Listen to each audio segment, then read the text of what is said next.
মিঠাপুর গ্রামে একটা নর্মদা নামের বুড়ো দিদা থাকত। নর্মদার তার ছেলে আর মেয়ে নিজের নাতনি রিঙ্কুর সাথে গ্রাম ছেড়ে দিয়েছিল। 1 বছর কেটে গেছে, আর নর্মদার কাছে এখন বাড়িতে খাওয়া দাওয়ার কিছুই বেঁচে নেই। একদিনের কথা, যখন নর্মদা রিঙ্কুর সাথে নির্মলার কাছে কিছু খাবার জিনিস চাইতে যায়। আরে নির্মলা, আরে ও নির্মলা, শোনো না। কি হয়েছে সকাল সকাল? ক্ষমা করো বোন, কিন্তু বাবু খুব ক্ষুধার্ত। কিছু খাবার যদি বানিয়ে থাকো, ব্যাস বাবুর জন্য দিয়ে দাও না। গ্রাম তৈরি হয়নি, ভিখিরি চলে এসেছে। কতবার বলেছি তোমায়, তোর ছেলে তো তোকে ছেড়ে চলেই গেছে, আর নিজের বউকেও সঙ্গে নিয়ে গেছে। এখন পুরো গ্রাম তোমার বোঝ ওঠাবে নাকি? নির্মলা শোন তো। নর্মদা কিছু বলার আগেই নির্মলা তার আগেই বাড়ির দরজা বন্ধ করে দেয়। নর্মদার চোখে জল চলে আসে। তুমি কেঁদো না দিদা, আমি যখন বড় হয়ে যাব তখন অনেকগুলো টাকা রোজগার করে আনবো, যাতে তোমাকে কারোর কাছে কিছু চাইতে হবে না। সোনা, তুই তো আমার বাবু সোনা। চল কিছু দূর আরেকটু হাঁটি, প্রধান বাবুর বাড়িতে যাই। নর্মদা আর রিঙ্কু প্রধান বাবুর বাড়িতে যায়। প্রধান বাড়ির বাইরেই খাটিয়াতে বসেছিল। নমস্কার ঠাকুমা। ভালো থাকো ভোলু। আমার মানে হলো প্রধান বাবু। আরে ঠাকুমা, আমি তো আপনার কাছে ভুলুই। আসলে ব্যাপারটা কি বলুন? তোমাকে দেখলে আমি আমার নিজের ছেলের কথা মনে করতে পারি। ছেলেই মনে করুন না, আর বলুন আমি আপনার জন্য কি করতে পারু, বলুন বলুন। তুমি তো জানোই বাবু, আমার ছেলে সমস্ত জমিন বিক্রি করে চলে গেছে, আর এখন অবস্থা এরকম হয়ে গেছে যে বাড়িতে অন্যের একটা দানাও বেঁচে নেই। নির্মলাও আমাকে সহায়তা করতে বারণ করে দিল, সেই জন্য আমি এখানে চলে এলাম। লাল্লার খুব খিদে পেয়েছে, তুমি ওর জন্য কিছু ভোজন দিতে পারবে? এ আর বলার কি আছে ঠাকুমা, যখন চাইবেন আমার কাছ থেকে খাবার নিয়ে যাবেন, আর বাদ বাকি রেশনপত্র এবার থেকে আমি পাঠিয়ে দেব, ঠিক আছে? অনেক অনেক ধন্যবাদ। আমি ভাবছি যে খাবার জিনিস তুমি আমায় দেবে তা দিয়ে ডাল মাখনির ঠেলা লাগিয়ে দিই, যাতে তোমার ওপরে বোঝ না হই আমি ভবিষ্যতে। আপনি নিশ্চিন্ত থাকুন ঠাকুমা, কালকে সব ব্যবস্থা করে আমি আপনার বাড়ি পাঠিয়ে দেব। প্রধান নর্মদাকে বাক্সে খাবার এনে দিয়ে দেয়। নর্মদা আর রিঙ্কু নিজের বাড়ির দিকে রওনা দিয়ে দেয়। এই নে বাবু, ভালো করে খা। এখন যখন প্রধান বাবু খাবার জিনিস দেবে, তখন তোর দিদা খুব ভালো ডাল মাখনির দোকান খুলে দেবে, আর যখন খুব ডাল মাখনি বিক্রি হতে থাকবে, তখন তোর জন্য কাপড় চোপড় আর খেলনাও নিয়ে আসবো। হ্যাঁ দিদা, অনেকগুলো খেলনা। আর দিদা, আমার তো বইও চাই, তবেই তো আমি অফিসার হতে পারবো না আর পয়সা রোজগার করব। খুব মিষ্টি মিষ্টি কথা বলিস তুই লাল্লা। তোকে দেখে সমস্ত দুঃখ নিজে নিজেই শেষ হয়ে যায়। দিদা। হ্যাঁ বাবু, বল না, কি হয়েছে? আমি তো অন্য কিছু বলছিলাম। আচ্ছা বল, আমিও তো শুনি। দিদা, আমি বাইরে নদীর কাছে সেই মাটি দিয়ে খেলবো, তাহলে তো নোংরা হয়ে যাব, সেই জন্য ভাবলাম তোমার কাছে জিজ্ঞাসা করি। আচ্ছা, তাহলে এই ব্যাপার। যা খেলে আয়, কিন্তু বাড়িতে তাড়াতাড়ি ফিরে আসিস, আর নদীতে যাস না যেন। ব্যাস ব্যাস দিদা, আমি বুঝে গেছি। নদীতে যাব না, শয়তানি করব না, আর মাটিও খাবো না। ঠিক আছে দিদা? আচ্ছা যা, এবার অনেক দুষ্টুমি হয়েছে। নর্মদার বাড়ি থেকে কিছুটা দূরে একটা ছোট্ট নদী ছিল। রিঙ্কু নদীর কিনারায় মাটি দিয়ে খেলছিল। তক্ষুনি ওখানে একজন ব্যক্তি, যিনি দেখতে খুবই দেবতার মতো, তাকে মাটি খেতে দেখে তার কাছে চলে আসেন। এই যে পুত্র, তুমি মাটি খাচ্ছ কেন? আপনিও খান না মামা, খুবই সুস্বাদু মাটি এটা। এইটুকু সময়ে তুমি আমাকে নিজেরও করে নিলে। সবাই ঠিকই বলে যে বাচ্চারা সত্যি মূল্যবান হয়। নাও, যখন মামা বলে ডাকলে তাহলে একটু চেখেই নি। এই নাও মামা। রিঙ্কুর হাত থেকে দেওয়া মাটি দেবতাও খেয়ে দেখেন। সেটা খাওয়ার পর উনি খুবই প্রসন্ন হয়ে গেলেন। বাহ বাহ, কি সুস্বাদু খাবার। বলেছিলাম না মামা। রিঙ্কু নিজের হাত এগিয়ে দেয় আর চোখ বন্ধ করে হাসতে শুরু করে। এটা আবার কি ভাগনা? মামাকে কি কিছু বলতে চাও নাকি? আরে আপনি বুঝতেই পারলেন না। আমার দিদা বলে যে নিজের ভাগ্নেকে খাওয়ালে সব ব্রাহ্মণদেরকে খাওয়ানোর মতো।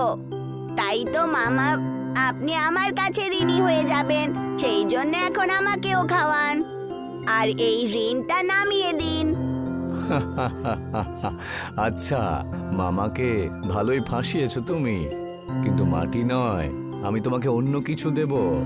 দেবতা নিজের মুঠি খোলে আর তার মধ্যে থেকে একটা হীরের জাদুই চামচ বেরোয়। যেই চামচটা উনি রিঙ্কুকে দেন আর তক্ষুনি দূর থেকে নর্মদার আওয়াজ আসে, রিঙ্কু, আরে পালাও পালাও, দিদা চলে এসেছে মামা। যদি উনি আমাকে দেখে নেয় তাহলে মাটি খাওয়ার জন্য বকবেন। আচ্ছা ঠিক আছে ঠিক আছে, এবার আমি চলি তাহলে ভাগনা। সেই দেবতা এইটুকু বলে ওখান থেকে চলে যান। তক্ষুনি নর্মদা ওখানে পৌঁছে যায়। আরে লাল্লা, তোকে বারণ করেছিলাম না যে মাটি খাস না, একদম কথা শুনিস না। আরে দিদা শোনো তো, আমি তো মাটি খাইনি। এখানে তো একজন মামা চলে এসেছিলেন, উনিই খেয়েছিলেন আর চামচেও লেগে আছে। তুমিও একটু খেয়ে দেখো। আচ্ছা, তুই এখন মিথ্যে কথাও বলতে শিখেছিস। তারপর নর্মদার চোখ সেই জাদুই হীরের চামচের ওপরে যায়। আরে এটা তো হীরের তৈরি। কে দিয়ে গেল তোকে এটা? তোমার পছন্দ হলে তুমি রেখে নাও দিদা, ব্যাস আমাকে বকো না। সব গুণ আছে তোর মধ্যে, নিজের মিষ্টি মিষ্টি কথা দিয়ে আমাকে পটিয়ে নিস। দেখবার বেঁচে যাস, কিন্তু আজ ছাড়বো না তোকে। চল বাড়ি। একদিন কেটে যায় আর প্রধান নর্মদার কাছে রেশনের জিনিস নিয়ে চলে আসে। এই যে ঠাকুমা, এই নিন আপনার মালপত্র।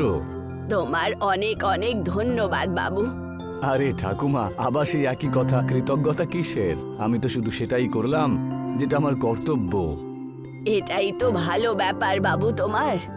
আমি ভাবছিলাম এই ডাল মাখনি বিক্রি করে আস্তে আস্তে এই টাকাটাও ফেরত দিয়ে দেব। আপনি ফেরত না দিলেও চলবে, আর পয়সা দেবার কথা ভাববেন না। শুধু কাজ করতে থাকুন, বাকি সব আমি দেখে নেব। ঠিক আছে বাবু, যা তুমি বলো। নর্মদা ডাল মাখনি বানায় আর নিজের ঠেলা চালু করে দেয়। তার সুগন্ধ আসা মাত্রই রিঙ্কু নিজের চামচ নিয়ে দাঁড়িয়ে পড়ে, আর তার সাথেও প্রধানও। দিদা, আমাকেও ডাল দাও। দাঁড়া বাবু, তোকেও খাইয়ে দেব, নয়তো তুই সব কিছু মাথায় তুলে নিবি। ঠাকুমা, আমাকেও দাও না, আমিও একটু খেয়ে দেখতে চাই। আর দাও, আমি রিঙ্কুকেও খাইয়ে দেব। ঠিক আছে ভোলু বাবু, এক্ষুনি দিচ্ছি। নর্মদা সঙ্গে সঙ্গে ডাল মাখনি দিয়ে দেয়। প্রধান বাবু নিজের হাত দিয়ে রিঙ্কুকে খাইয়ে দেয়। প্রধান বাবু, খুবই সুস্বাদু না দিদার খাবার? হ্যাঁ রিঙ্কু, খুব সুস্বাদু হয়েছে এটা, একটু খেয়ে দেখো। আমিও আপনাকে খাইয়ে দিই। রিঙ্কু নিজের হীরের চামচ দিয়ে যেইমাত্র প্রধানকে খাওয়ায়, প্রধান প্রচন্ড অবাক হয়ে ওঠে। কি হয়েছে বলু, ঝাল হয়ে যায়নি তো? না ঠাকুমা, এই হীরের চামচটা যখন এটা দিয়ে আমাকে রিঙ্কু খাওয়ালো, এর স্বাদ যেন 100 গুণ বেড়ে গেল। এত সুস্বাদু খাবার, যেন দেবলোকের ভোজন। আচ্ছা, সত্যি নাকি? এগুলো কি সত্যিকারের হীরে? 100% আসল এটা ঠাকুমা, আর তার থেকে আসল হলো এই চমৎকার। রিঙ্কু, ঠাকুমাকেও খাওয়াও। নর্মদা যেই মাত্র ওই চামচ দিয়ে খায়, তার এরকম স্বাদ পায় যেন সে পুরো জীবনে এইরকম সুস্বাদু খাবার কখনো খায়নি। হ্যাঁ ভোলু, ঠিকই বলছো। আমি একটা কাজ করি যে এই চামচেরই ব্যবহার করে নিজের খাবার চালাতে করব, যাতে সবাই খুব ভালো খাবার খেতে পারে। আরে ঠাকুমা, ভোলা নামটা আমার ঠিকই, কিন্তু আসলে ভোলা তো আপনি। আমি বুঝতে পারলাম না ভোলু। মানুষের মনে সবার আগে এটাই আসে যে হিরে যখন আছে তাহলে এটা বিক্রি করে দিই আর পয়সা রোজগার করি, কিন্তু আপনি তো সবাইকে এই স্বাদের অভিজ্ঞতা করাতে চান। এটা দেখে খাবারের স্বাদ আরো ভালো হয়ে গেছে তো। তক্ষুনি ওখানে পিন্টু চলে আসে আর বলে, এই যে দাদা, কিরকম ভালো স্বাদ, আমাকেও একটু খাইয়ে দেখাও না। ব্যাস এক্ষুনি দিচ্ছি। নর্মদা সেই চামচটা পুরো খাবারে ঘুরিয়ে দেয় আর পিন্টুকে একটা ডাল মাখনি দিয়ে দেয়।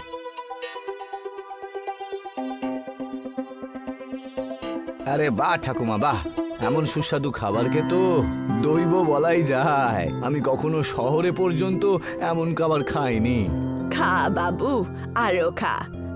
আজ কোনো মূল্য নেব না এই ডালের।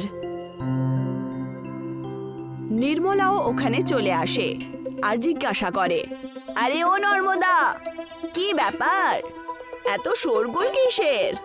এসো বোন, তুমিও খেয়ে দেখো ডাল মাখনি, খুব সুস্বাদু তৈরি হয়েছে। আমি তো খাই না, আমি তো দেখতে এসেছিলাম যে তুমি নতুন কি করছো এখানে। আর এমনিতেও তোমার হাতে এত সামগ্রী থাকবেই কোথায় যে তুমি কিছু ভালো বানাবে? এই যে ঠাকুমা, একবার চেখে তো দেখো, আপনার ছেলে শহর থেকে যা নিয়ে আসে না তার থেকেও ভালো খাবার এটা। এই ভোলু, খুব বলিস কিন্তু। আমার ছেলে যে জিনিসগুলো পাঠায় না সেরকমটা তুমি ভাবোনি নিশ্চয়ই। একবার খেয়েই দেখুন না, তারপর আপনার যে রাগ রাগ মুখটা না সেটা একদম ঠিক হয়ে যাবে। আচ্ছা দাও দেখি খেয়ে, অনেক বড় বড় কথা বলছো তোমরা। নর্মদা খুব খুশি খুশি তাকে খাওয়ার জন্য ডাল মাখনি দিয়ে দেয়। যেই মাত্র নির্মলা সেটা খায় তার চোখ ছানা বড়া হয়ে যায়। আরে সেই যে নর্মদা, আমাকেও বলো না যে কিভাবে বানালে এই ডাল মাখনি। বলছি তোমায়। নর্মদা পুরো কথা বলে দেয় আর সঙ্গে সঙ্গে নির্মলা সেই চামচটা হাতে নিয়ে দেখতে শুরু করে। কি ব্যাপার নির্মলা ঠাকুমা? এটা তো আমার চামচ, আমার মনে হলো যে হারিয়ে গেছে, এখন বুঝতে পারলাম যে এটা তো চুরি করেছে এই বুড়ি। এবার আপনি চুপ করুন তো, যখন থেকে এসেছেন আজে বাজে বকছেন, আর যখন মন ভরল না তখন চুরির অপবাদ দিচ্ছেন, তাই না? এই প্রধান, তুই কিচ্ছু জানিস না। ওকে জিজ্ঞাসা করে চামচটা কোত্থেকে পেয়েছে। এই চামচটা রিঙ্কু পেয়েছে যখন বিকেল বেলা নদীর কিনারায় খেলতে গেছিল। হ্যাঁ, আমাকে এটা মামা দিয়েছেন। কোনো মামা টামা নেই, ব্যাস আলতু ফালতু গল্প বানাচ্ছ তোমরা দুজন। আমি তো যাচ্ছি আমার চামচ নিয়ে। এইটুকু বলে নির্মলা চামচ নিয়ে চলে যায়। নর্মদা প্রচন্ড দুঃখ পায়। দিদা, দিদা, আমার চামচ। কেঁদো না রিঙ্কু, ওই চামচটা আমি অবশ্যই নিয়ে আসবো। না ভোলু, যেতে দাও। নদীর কাছে ওকে যেই এই চামচটা দিয়েছিল আর আমার সাথে যেই ঘটনাই হচ্ছে সেটা দেখে মনে হয় যে উনি কোনো দেবতাই ছিলেন। আর যদি উনি নিজেই রিঙ্কুকে এই চামচটা দিয়েছেন তাহলে সেটা কোথাও যাবে না। তক্ষুনি নির্মলার জোরে চিৎকার আসে। সমস্ত লোকেরা ওইখানে দৌড়তে দৌড়তে যায় আর দেখে নির্মলা বাইরে পড়ে আছে আর চামচ আর খাবার প্লেটে রাখা আছে। আরে বাঁচাও! নর্মদা তাকে জল খাইয়ে দেয় আর জিজ্ঞাসা করে, কি হয়েছে নির্মলা? আমি যেই মাত্র এই চামচ দিয়ে খাবার খেলাম মুখে আগুন জ্বলে গেল, যেন আমি 10টা লঙ্কা একসাথে খেয়ে নিয়েছি এরকম মনে হলো। জল খেয়েও ঠিক হলো না, আর যখন তুমি জল খাওয়ালে তখনই শান্তি পেলাম আমি। দেখলেন তো ঠাকুমা, যার জিনিস সেই পাবে। এরকম নোংরা কাজ করবেন না। ঈশ্বর তো সবই দিয়েছেন, কিন্তু লোভ আর লালসা এমন একটা জিনিস, কারুর কাছে ভালো জিনিস এলে পরে যেন সহ্যই করতে পারে না। আমায় ক্ষমা করে দাও বোন, আর এই নাও তোমার চামচ। এই ঘটনার পর নর্মদার দোকান খুব ভালো চলে। নর্মদার ডাল মাখনি এখন পুরো গ্রামের সবচেয়ে সুস্বাদু খাবার হয়ে গেছিল।